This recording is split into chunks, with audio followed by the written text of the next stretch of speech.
2 महिन्यांच्या उन्हाळी सुट्टीनंतर आज पुन्हा एकदा शाळांच्या आवारात विद्यार्थ्यांचा किलबिलाट घुमला। राज्यातील एमपीएससी बोर्डच्या 1ली ते 10वी पर्यंतच्या शाळांमध्ये आजपासून विद्यार्थ्यांची प्रत्यक्ष उपस्थिती सुरू झाली। नवीन वर्ग, नवीन शिक्षक आणि नवीन मित्रांच्या भेटीचा आनंद विद्यार्थ्यांच्या चेहऱ्यावर पाहायला मिळाला।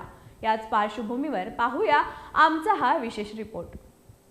उन्हाळ्याच्या दीर्घ सुट्टीनंतर आज शाळेची पहिली घंटा वाजली आणि पुन्हा एकदा शाळांचे आवार विद्यार्थ्यांच्या उत्साहाने फुलून गेले।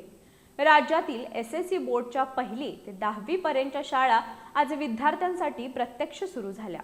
शाळा प्रशासनाने 13 जूनपासून शैक्षणिक वर्षाची सुरुवात केली असली तरी शिक्षण विभागाच्या आदेशानुसार विद्यार्थ्यांना 15 जूनपासून शाळेत उपस्थित राहण्याचे निर्देश देण्यात आले आहेत।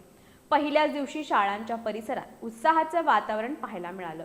नवीन दप्तर, नवीन पुस्तकं आणि नवीन गणवेश परिधान करून विद्यार्थी शाळेत दाखल झाले। काही चिमुकले नव्या वातावरणामुळे थोडेसे बुजलेले दिसले, तर अनेक विद्यार्थी आपल्या मित्र-मैत्रिणींना भेटून आनंदित झाले। विद्यार्थ्यांच्या स्वागतासाठी शिक्षकांनी विशेष तयारी केली होती।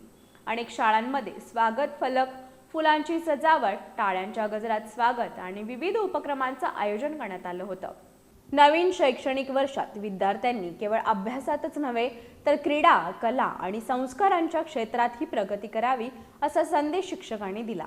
आजच्या या पहिल्या दिवसानं पुन्हा एकदा शाळांच्या परिसरात चैतन्य निर्माण केलं असून विद्यार्थ्यांच्या शैक्षणिक प्रवासाची नव्या आशा आणि नव्या स्वप्नांसह सुरुवात झाली आहे।